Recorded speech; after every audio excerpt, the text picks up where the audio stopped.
So did you know that Starfield has a hidden difficulty modifier that most players are going to trigger without even realizing, that will cut their damage in half, as well as double the amount of damage that they take? No? Well, I don't blame you. Because nobody, and I mean nobody, in the vast hellscape that we know as Starfield YouTube actually understands how damage reduction, and difficulty work. Why am I able to make such a claim? It's because unlike the other bumblefucks, I can actually do math. Which is why, like any other self-respecting human being, I decided to test out and solve the equations for all three of these. Starting with basic difficulty modifiers, though. The standard difficulty options don't actually change the amount of damage that you deal to enemies, and we can show this just by shooting an enemy, keeping him alive, and then switching difficulty before shooting him again. The damage dealt won't actually change. What does change is the amount of enemy health. Functionally, these are the same thing, but it's an important distinction for damage calculations. When it comes to damage received, though, damage received scales as follows. And we can test this by doing naked grenade tests. And this is something that we're going to end up using quite a bit. To explain what that test is, all we are doing is taking a fresh level 1 character, making sure he has no skills, no perks, no armor, and then we are just using a frag grenade to blow ourselves up, and we are checking the amount of health lost from that. The reason why we use a frag grenade is because even though a frag grenade says it does 101 damage in its UI, it actually only does 100. The 1 is from if the actual grenade hits you, since it has a 1 impact damage that gets combined into its total damage. So grenades do a clean exact 100 damage, which is perfect for damage testing like this. If you blow yourself up with a frag grenade across all difficulties, with no perks and no armor, this is what you'll see. But with the hidden difficulty modifiers, this will be different. So if you're testing this and you're seeing slightly different values, that's why. Hang tight and I will explain. When it comes to your personal damage received, though, it's going to be obviously more than just the basic difficulty modifiers, because you have skill perks that give you DR, you have armor that gives you resistance-based DR. And because of that, I do want to clarify real quick that it's a really common belief that 85% is the maximum amount of DR that you can possibly have. That's not true. It's the maximum amount of DR you can gain from resistance, but you can still gain other DR sources on top of that are multiplicative with each other. But for resistance-based DR, the calculation is as simple as 1 minus your amount of resistance divided by 1000. And if you aren't sure what your resistance amount is, you can just go into your menu, look at your character screen, and then look at your armor values stated there. Physical, energy, and EM resistances all calculate the exact same, but for our purposes, we are only going to be testing physical resistance with anything that we show on screen. So if you have 200 armor, then you take that 200 armor and divide it by 1000, which means you have 0.2 or 20% damage reduction. We take 1 minus that 0.2, which is just to flip how we view the damage reduction, which changes it to 80% damage received. So the lower your damage received number is, the better it is. But you're going to notice that even if you put on the best possible armor, the highest you can get is somewhere around like 430 physical resistance. So how the hell do you actually reach the 85% resistance cap? That is with the use of consumables like Red Amp or Alien Genetic Material, which on that one specifically gives you 500 resistance, which, like armor, will also display in the character screen. But now that we've covered how to reach the resistance cap, what about other sources of DR? What about shit like pain tolerance? And before I get to the other actual DR sources, I want to clarify pain tolerance does not do what it says. In fact, it doesn't reduce any physical incoming damage at all. This perk is a lie. Instead, what it actually does is provide a global debuff to enemy physical damage before they even shoot you. It may sound like the same thing, but it's not. If we do the grenade test, you'll see that pain tolerance doesn't actually reduce the physical damage caused by a grenade. But if you let an enemy shoot you, you will see a 15% decrease in the enemy damage, which is why I say pain tolerance is an enemy debuff, not a DR modifier for your character. But this is the only perk, along with energy dissipation, which is the energy version of it, that actually functions this way. All other DR-based perks are actual modifiers that apply directly to your character, and they are all multiplicative with each other. So if we have, say, martial arts and dueling, that means with a melee in hand, the damage we take is going to be reduced by our resistance value. Then, on top of that, the damage we take will be reduced by martial arts with its 10%, and then on top of that, it will be further reduced by 15% from dueling. But no damage reduction sources are additive. None of them will ever add together, they all multiply based on the remainder of what is left after each individual damage reduction source. But keep in mind that there are some some things that may seem like they're reducing damage, but they're only changing your actual resistance. And a good example would be Heavy Weapons Certification Rank 4. At a glance, you might think it's a 25% DR against physical damage, but it's not. If you aim down sight with this active, and then pull up your character menu to look, you'll notice that your physical damage resistance actually got a 25% buff. There are also armor perks that will give you different resistances, but they will reflect in the game menu to show that the resistances are changing, not necessarily the incoming damage reduction. So if you ever want to distinguish between maybe what is actually adding resistance versus what is actually adding damage reduction, just be sure to pay attention to your character menu after you apply whatever effect you're curious about. The formula is still incomplete though, because armor penetration as well as the hidden difficulty modifier have a place here. But armor penetration in particular is going to make a lot more sense in the damage calculation, which is what we'll cover next. So let's get into that. The actual damage calculation is as follows. And while this may look super weird at a glance, I'm going to break down every individual aspect for you. The first part of the equation is menu damage. This is the final number achieved within your inventory UI for how much damage the weapon will do. This is the base weapon damage multiplied by factors like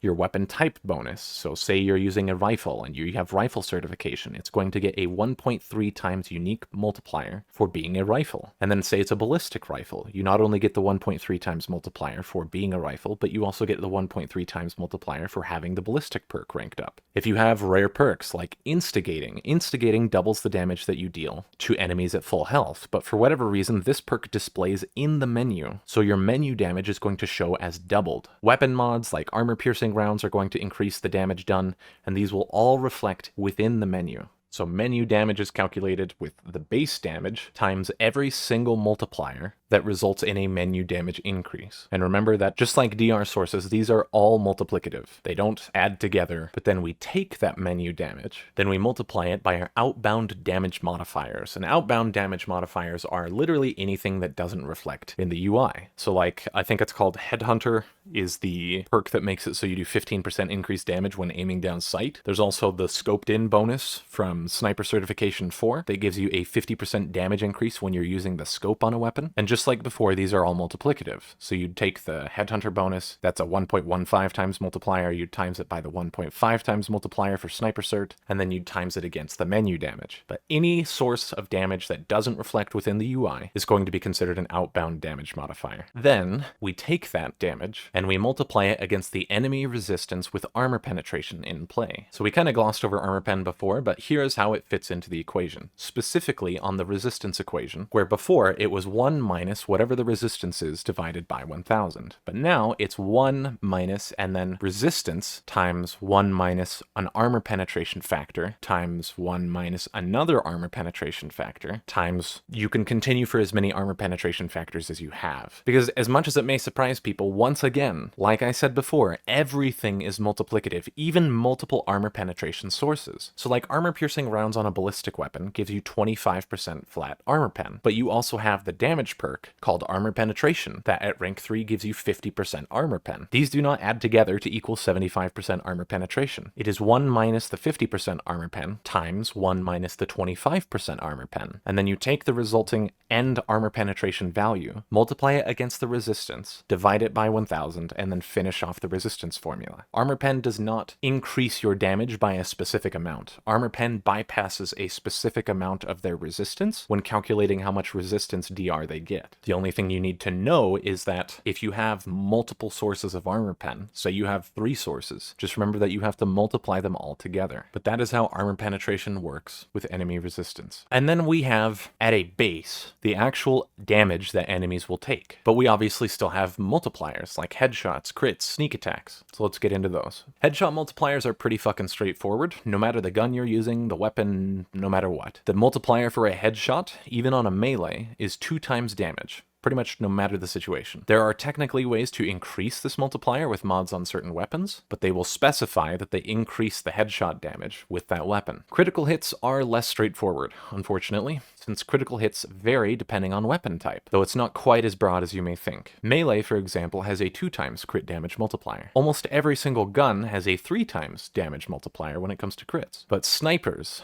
and snipers alone, as in mag sniper and hard target, each have a 5 times crit damage multiplier, which is pretty huge for the amount of damage that they can do. But those are the weapon's base crit damage modifiers. There are some weapon mods that will increase crit damage, but remember again that they are once again multiplicative, and you would take whatever the damage increase is on the crit damage and multiply it against the base crit damage. And this holds true even for, say, the ballistic crit damage magazines that you can find. So on my progressed character, I've actually only found one of the crit damage magazines, but if I get a crit on my hard target, the crit multiplier shows as 1.25, and that's because it's a 5% increase applying to a 5 times crit damage multiplier. So 5 plus 5% equals 5.25. So don't forget that the magazines actually exist, because if you're trying to test things and you're seeing numbers that don't quite make sense, remember that 1, the game rounds, so we're always going to be a number or 2 off when it comes to the actual calculations just because of the rounding, but also 2, that magazines are still a factor, and you need to remember exactly what you've gotten, or make sure that when you are testing, you're doing it on a character with no magazines. Sneak attacks kind of vary as well,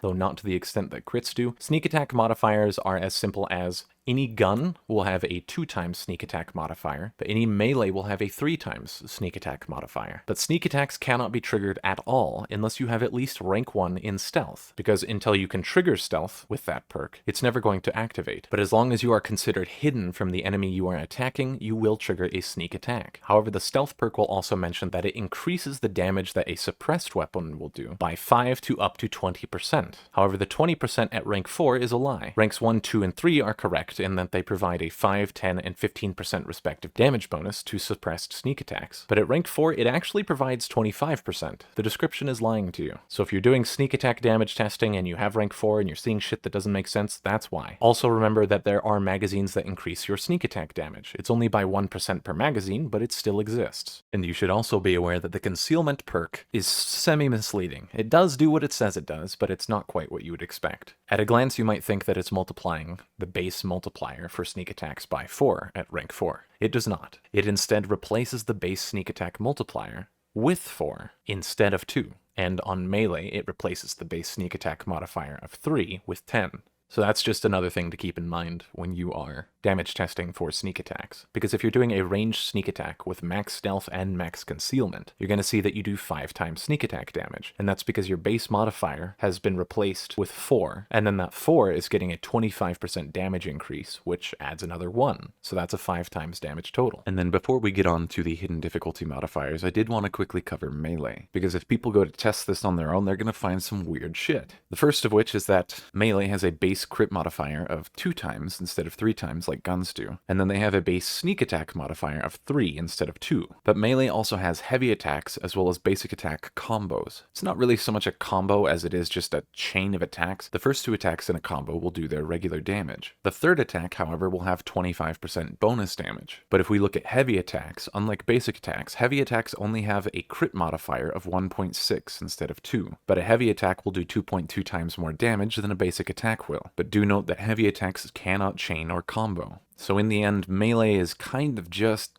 dog shit. The only way it's redeemable is if you use the concealment perk to replace its 3 times sneak modifier with 10. And even then, since melee weapons can't scale with weapon quality, it's just kind of fucking terrible. If melee weapons are only usable in sneak attacks, you're better off just using a suppressed gun. So that way you don't even have to bother with humping the enemy before stabbing him in the back. I don't know how they managed to do this, but somehow they made the melee in this game feel worse than Skyrim, and that's impressive. And then real quick, legendary perks. At the time of this video recording, I do not have the will to live and test out every single perk in addition to what I have already tested. I would like to say that's your job now, because this video will give you the baseline formula, along with everything else you possibly need in order to test against those perks to confirm their values. That said, and if you are a Remnant 2 viewer of mine, you already saw this coming a mile away. But give me some time and I will have that information compiled into a calculator spreadsheet that I will share with you all and add to the video description when I'm done with it. I just need a couple days to finish that. So if you're curious about the specifics of literally anything within the game, I will make a calculator that will do it all for you. And then finally, let's move on to the hidden difficulty. And I feel like this is going to blow some some of your minds, because everyone and their dog has been telling you the exact opposite of what I'm about to prove. But for some of you, this will probably make a whole lot of sense. And that is that New Game Plus actually scales the game's difficulty. It just does it very subtly over the course of every New Game Plus level that you do, maxing out at New Game Plus 10. What it changes are two things: the damage you receive, and then the damage enemies take from you. When it comes to enemies getting free DR, it's actually a very clean 5% over each New Game Plus level. So at New Game Plus level 1, enemies have a 5% DR that occurs before the resistance even comes into play. But every level in New Game Plus, they get another 5%.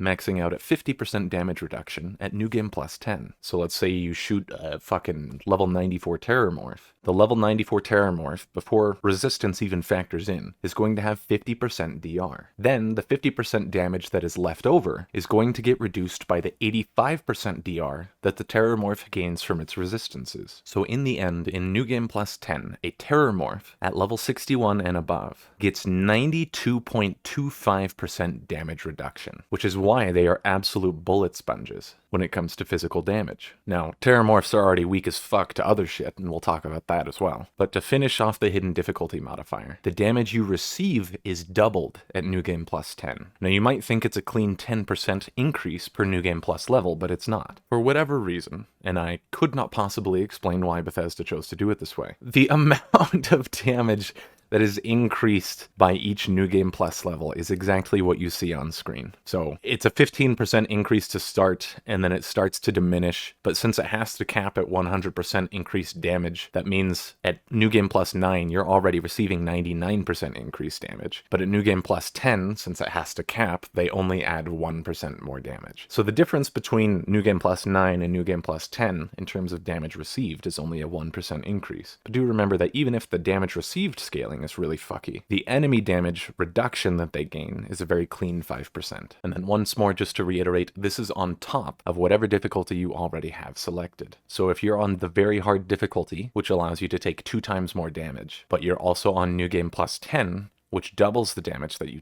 now take 4 times the damage, on top of the enemies taking half from you. But do I think this is a bad thing? No. I don't. Starfield was unbearable to play on normal. Being able to sit between 5 enemies in a firefight and not care that they're plinking away at you is not a good look. For Starfield to be fun for me, I had to crank up the difficulty to very hard. For people who think the game is too easy, they should definitely rush New Game Plus. And if they want to hunker down for the story, just play through the story normally once they get to New Game 10. The only thing I think is stupid is that the game doesn't tell you this in any capacity. And due to the fuckiness of its scaling, I would imagine that this is the exact reason why no one up until now has been able to publish a concrete formula for damage and damage received, because none of their damage numbers would make sense if they happened to step foot into New Game Plus, and anyone who would bother testing has likely done so. And then that is more or less everything I wanted to cover in the video, but for bonus content, for those who care, I did actually plot out the enemy resistance scaling. And for some factions, it makes a whole lot of sense, and for other factions, not so much. The cleanest scaling by far is for Terrormorphs. Terrormorphs at level 1 have no resistance to anything, but at about level 6 their scaling starts to kick in, and as you can see from the chart, it is a very, very clean linear scaling up until about level 61, which is when Terrormorphs have maximum physical resistance. They're already at 850 physical resist, they cannot scale any higher than that. So in terms of physical resistance, a level 61 Terrormorph is the exact same as a level 94. But do remember that this resistance calculation is separate from the New Game Plus level modifier, and the DR that they get is separate. But also a quick note, Terrormorphs have 0 energy resist at any level. So a level 1 Terrormorph is the exact same as a level 94 Terrormorph when it comes to their energy resistance. So if you ever see anyone doing a damage test with an energy weapon against a Terrormorph, tell them to suck a dick. And then if we look at a faction like regular pirates, we see the same thing where they don't actually have any resistance between levels 1 and 6-ish maybe, but unlike Terrormorphs, the scaling for pirates is a little bit different. Once the scaling kicks in, it is instead a quick curve before breaking off into linear scaling. So the scaling for pirates is piecewise. Crimson Fleet is pretty similar to pirates, though I didn't have the greatest amount of test subjects to actually plot this out, so I could be a little mistaken on that one. Ecliptic is pretty similar to pirates, although there is one enemy at level 34 that has less resistance than he should, and I would like to attribute that to the enemy wearing slightly different armor, because humanoid enemies do wear armor, and that's why, unlike terrormorphs, they don't have a base resistance of 0. They have a base resistance of whatever their armor value is before the linear scaling kicks in. And then lastly, we have spacers. I'm gonna be honest, guys. Even though I can extract the exact value for their resistances, and we have everything needed to do so, when we get those resistances, the plotting makes no sense. And our best guess is that spacers use some really weird step function, and without being able to control enemy level to test out the resistance for every level between 1 and 100, we don't actually have a way to derive what the function is. So if anyone ever figures this one out, let me know. I am very curious. And then I do not actually have testing for Varun enemies or Starborn, because they were rather annoying to test, and I'm also just really fucking done, so someone else can do that. I feel like I've already done enough at this point. But yeah, then that's it. Hope you guys are able to find this helpful, and maybe explain a whole lot of bullshit that people have been lying to you about. And then other content creators, I hope that, please God, in the future, you can use this information to provide actual concrete information instead of super subjective claims. Because I swear to Christ, if I see one more skill tree analysis video that skips all the necessary testing to back up their claims, I may explode.